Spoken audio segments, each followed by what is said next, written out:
جی، جو معاملات چل رہے ہیں اس میں بہت سے جو ڈسکس ہو رہی ہیں چیزیں، سائفر کا عدالتوں میں مسئلہ ہے، ویسے میٹر سب جوڈس ہے، لیکن سائفر کے بارے میں جو صاحب الرائے لوگ ہیں جن کا وزارت خارجہ میں بڑا عمل دخل رہا اور جو سفارتی معاملات سے بڑی اچھی طرح آگاہ ہیں، ان کے ساتھ میرا انٹریکشن ہے، کچھ تو میرے سی ایس ایس بیچ میٹ بھی ہیں اور کچھ ہم سے سینئر اور دیگر سفراء وغیرہ بھی ہیں، تو ان کے حوالے سے بھی بات کریں گے۔ دوسرا ایک چلتے چلتے یہ جو غدار کی بھی رٹ لگی رہتی ہے ہمارے ہاں، وہ بھی میں نے غور کیا تو غدار کی میں نے ایک ماہر لسانیہ سے ہٹ کے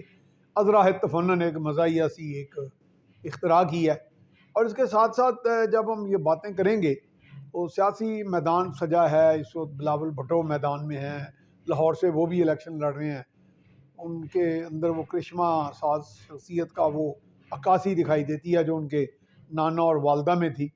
اور اس حوالے سے بات ہو رہی ہے کہ جی کون میدان جو ہے مارے گا یہاں پہ لاہور میں، اور لاہور جو ہے وہ دل ہے چونکہ پنجاب کا اور پاکستان کا بھی اسی طرح،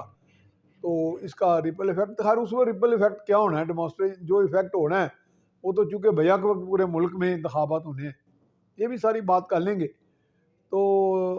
ساتھ ساتھ جو شاہ محمود قریشی صاحب کے ساتھ جو رویہ اختیار کیا گیا وہ یقیناً قابل مذمت ہے ہر لحاظ سے۔ اچھا، اب آ جاتے ہیں کہ پہلے لائٹ موڈ میں بات کر لیں، ہلکی پھلکی سی، کہ غدار وطن غدار، میں ماہر لسانیت تو نہیں ہوں لیکن غدار وطن سے ہٹ کے میرے ذہن میں غدار اور غدر یہ لفظ دونوں بڑے کھٹک رہے تھے۔ میں کہہ رہا تھا کہ اگر غدر میں سے غدار نکالا جائے تو پھر تو مجھے لگتا ہے کہ پاکستان کے جتنے بھی بڑے ہیں، بڑے سیاسی ہو جائیں وہ دیگر بڑے جو ہیں، ان کو پھر آپ کیا غدار امن کہیں گے، کہ جو لوگ غدر مچاتے ہیں معاشرے میں، وہ تو ایک ہی ماحول پیدا کرتے ہیں، اونچ نیچ کا تفرقہ، کسی کو صادق قرار دیتے ہیں، کسی کو غیر صادق، کسی کو امین، کسی کو غیر امین، اور معاشرے میں وہ آپس میں تو بدلے ایک دوسرے سے لے رہے ہوتے ہیں، ایک دو بڑے لیڈر یا بڑے جو ہوتے ہیں ہمارے دیگر سیٹ اپس کے اندر، لیکن وہ ایک روش جو ہے جو نیچے ایک ٹرینڈ بن جاتا ہے اور لوگ بھی پھر وہ پسند کرتے ہیں۔ یہ ایسی ہی ہے جیسے ولن اور ہیرو آپس میں لڑ رہے ہوں فلم میں، تو جب کوئی کسی طرف ہو، کسی ایک اے یا بی جو آپس میں دو فریق لڑ رہے ہیں، تو جب اے حاوی ہوتا ہے تو اے کے جو جن کو اے پسند ہوتا ہے وہ بھی اس طرح کا نعرے لگاتے ہیں، ان کو ایسے لگتا ہے کہ ایسے ہم مار رہے ہیں اسے، تو تقریباً وہی ٹرینڈ آ جاتا ہے جیسے کبھی کوئی ایک بڑا سیاسی لیڈر ہی کہہ لیں چلیں، دوسرے کہتا ہے اوے تو غدار ہیں یا تو گھٹیا ہیں، تو دوسرا وہ جو اس کو پسند کر رہا ہوتا ہے وہ اس وجہ سے بھی پسند کر رہا ہوتا ہے کہ یار دیکھو کوئی تو اتنا طاقتور ہیرو بندہ ہے نا کہ ہم تو کسی کو اپنے دشمن کو بھی ہو ہی نہیں کہہ سکتے، جو کہتا ہے تو یہ بڑا بہادر ہے، لہذا یہ میرا محبوب لیڈر ہے، اور پھر وہ میرے اندر بھی وہ جوش آ جائے گا ہم عام آدمی میں۔ تو یہ غدار امن ہمارے ہاں بہت ہیں، وہ غدار کی وہ جو معروف تعریف ہے اس میں فٹ ہوتا ہے کہ نہیں، بہرحال میں نے بات کہہ دی۔ اب آ جاتے ہیں کہ سائفر کے حوالے سے بات ہوئی تو مجھے سائفر سے بہت آج سے 10-12 سال پیچھے چلے جائیں تو ہم ٹیلی ویژن میں ایک پروگرام کر رہے تھے، اور وہ غالباً پاکستان ٹیلی ویژن کا تھا، اس میں ڈاکٹر مہدی حسن مرحوم بھی تھے، ہمارے امبیسڈر اقبال خان بڑے معروف سفیر ہیں، میں بھی اس میں موجود تھا، اور ایک اور صاحب تھے جو اب میرے ذہن میں نہیں آ رہے، تو غالباً ہم کوئی وہ بھی کوئی سینئر اینالسٹ تھے، یعنی کہ معروف لوگ تھے، یعنی اپنی جگہ میرے علاوہ، میں تو غیر معروف ہوں، تو وہ وہاں پہ ڈاکٹر مہدی حسن کو ہم بطور استاد صحافت دیکھتے تھے، تو انہوں نے کوئی وکی لیکس، یہ میں کہتا ہوں یہ جو ڈپلومیٹک لیکس ہوتی ہیں ان کے بارے میں، جیسے سائفر ہو گیا، لیکس ہوئی، تو اس کے بارے میں کوئی بات کہی، تو اسی وقت امبیسڈر اقبال خان نے کہا کہ نہیں، آپ کی معلومات غلط ہے، یہ لیکس سینکڑوں بیسیوں کی تعداد میں روزانہ کی بنیاد پر سفارتکار اپنے طور پہ اپنے اپنے وطن، اپنے اپنے ملکوں کو بھیجتے رہتے ہیں وزارت خارجہ کو، اور وہاں سے وہ پھر اوپر وزیر اعظم یا ان کو چلی جاتی ہیں، یعنی کہ وہ وہاں کے جس جگہ پہ تعینات ہوتے ہیں سفراء، وہاں کے حالات کو رپورٹ کرتے ہیں ڈیلی یا ویکلی یا اس طرح، یعنی ایک تسلسل کے ساتھ کرتے رہتے ہیں۔ تو یہ جو سائفر کا معاملہ تھا نا، ڈونلڈ نو والا جو کہا گیا، اس میں اسد مجید خان، اس میں ہم نے اپنے اپنے حساب سے تعویلیں کر لیں، جن کو وہ عمران خان نے چونکہ لہرایا تھا، جن کو عمران خان بہت پسند تھے، انہوں نے کہا جی یہ ہوا ہے، اور جنہوں نے کہا کہ جو دوسری طرف کے تھے لوگ انہوں نے کہا جی یہ تو ایسی باتیں ہیں بس فضول ہے، وہ ہوا کاغذ کا ٹکڑا تھا۔ اچھا یہ ساری باتوں سے ہٹ کے میں چاہ رہا ہوں کہ ان باتوں میں نہ پڑیں چونکہ عدالتیں فیصلہ کر رہی ہیں، ہم اس طرف آ جاتے ہیں کہ جی امریکہ کی کوئی سازش تھی۔ پہلے تو میں ایک پروگرام کر چکا ہوں کہ عمران خان کے دور کے اپنے ہی ایک نیشنل سیکورٹی ایڈوائزر ڈاکٹر موحد یوسف آن ریکارڈ ہیں، میری خود بھی ان سے 3-4 ملاقاتیں ہیں،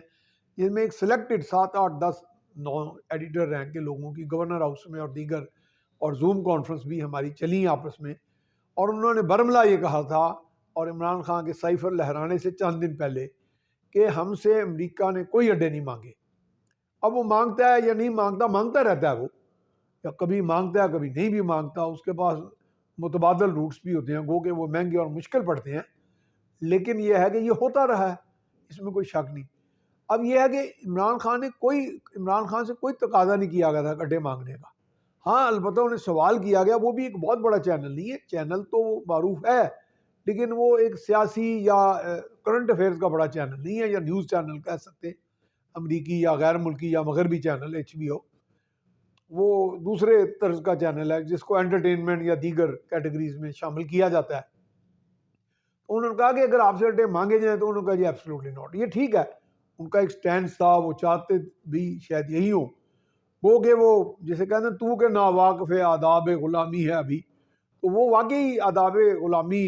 کیا بلکہ آداب آزادی ان کا شاید ہمیشہ خواب رہا، وہ ایک آزاد منش انسان ہے عمران خان۔ اچھی بات ہے کہ وہ اب سوچتے تھے کہ میں کیوں اپنی قوم کو غلامی میں جھونکوں، وہ ایک علیحدہ بات ہے کہ جب آپ کسی امپائر کی انگلی پکڑتے ہیں یا یہ وہ، تو جب کسی امپائر کی انگلی پکڑتے ہیں وہ آگے اس نے کس کی انگلی پکڑی ہے وہ ان کو اس کا ادراک نہیں تھا، آگاہی نہیں تھی ان کو، بہرحال ایک ان کی سوچ تھی۔ لیکن میں صرف یہ کہہ رہا ہوں کہ جو بات میں اب اس کو ختم کرنا چاہ رہا ہوں، آگے بڑھنا چاہ رہا ہوں، کہ میں نے یہ کہا تھا کہ انہوں نے کوئی ایسے عملی اقدامات نہیں کیے مار سوائے ایک وہاں پہ جا کے اقوام متحدہ میں ایک تقریر، بھٹو کی تقریر کے ساتھ موازنہ کیا جاتا ہے جس میں انہوں نے قرارداد وہ پولینڈ کی تھی یا کس کی تھی وہ پھاڑ دی تھی، جنگ بندی کی پاکستان اور بھارت کے اور کشمیر کے ایشو پہ، تو انہوں نے صرف وہ تقریر نہیں کی تھی اور کچھ تقریریں نہیں کی تھی جس پہ کچھ لوگ ناراض تھے، انہوں نے کچھ عملی اقدامات بھی کیے تھے، جیسے سٹیل مل روس کی، اور عرب دنیا کو کہا کہ آپ تیل کو بطور ہتھیار استعمال کریں، جیسے اسلامی سربراہی کانفرنس جو ایک بہت بڑی تھریٹ تھی، ایک بہت بڑا دھماکہ تھا مغربی دنیا کے لیے اور ان کو اپنی ہلاکت نظر آتی تھی، تو اس طرح ایٹم بم کا جو تھا وہ بھی اس کے بارے میں بھی ان کا باقاعدہ وہ اس کے موجد سمجھے جاتے ہیں، یعنی فادر قدیر خان کے ساتھ مل کے انہوں نے یہ سارا پروگرام بنایا، لانچ کیا، اور وہ بڑے تحفظ کے ساتھ آگے چلتا رہا۔ سائفر کے معاملے میں ہمیں خورشید قصوری صاحب کے گھر ہم بیٹھے تھے، مختلف سائٹس کے لوگ تھے، اس میں بڑے سینئر ایڈیٹرز وغیرہ رینک کے اور دیگر ٹی وی کے بھی لوگ ہوتے ہیں، تو اس میں یہی بات ہوئی تھی، انہوں نے کہا کہ میں خود وزیر خارجہ رہا ہوں اور وہ PTI کے ہیں، یہ بھی ذہن میں رکھیں، یعنی وہ عمران خان کی پارٹی کے ہیں، اور وہاں ان کی جو ان کے ساتھ سیکریٹری ہیں مہناز رفیع صاحبہ، وہ تو PTI کی بہت بڑی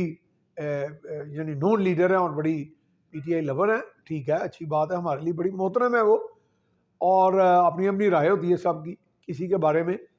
تو وہاں انہوں نے برملا یہ کہا، اور بڑے سینئر لوگ بھی تھے، شامی صاحب بھی بیٹھے، سلمان غنی بھی ہوتے ہیں، میں بھی ہوتا ہوں، سلمان عابد بھی ہوتے ہیں، سجاد میر بھی ہوتے ہیں، اور فرق سہیل گوندی بھی ہوتے ہیں، عبداللہ ملک بھی ہوتے ہیں وہاں پہ، کرنل فرق بھی ہوتے ہیں، ZI فرق، بریگیڈیئر فاروق حمید بھی ہوتے ہیں، ارشاد عارف بھی ہوتے ہیں وہاں اکثر۔ انہوں نے کہا کہ اس طرح کے سائفر کئی آتے رہتے ہیں، سائفر اس بات کی دلیل نہیں ہے کہ باقاعدہ سازش بن چکی ہے یا سازش بن چکی تھی رجیم چینج کی۔ رجیم دیکھیں اس بات میں تھوڑا سا فرق کر لیں، رجیم چینج امریکہ کرتا رہتا ہے، پاکستان میں بھی دنیا بھر میں کرتا آیا ہے، اب اگر اس نے کچھ عرصے سے نہیں بھی کی تو کوئی اس میں کوئی مذائقے کوئی چنبے والی بات نہیں ہے، وہ کرتا رہتا ہے، لیکن یہ نہیں ہوتا کہ جو اس نے جب رجیم چینج کرنی ہوتی ہے اس کا معلومات سائفر تو کجا، اس کی معلومات تو کوئی فرشتوں کو شاید ہوتی ہو، وہ اس وقت ملتی ہے جب رجیم چینج ہو چکی ہوتی ہے،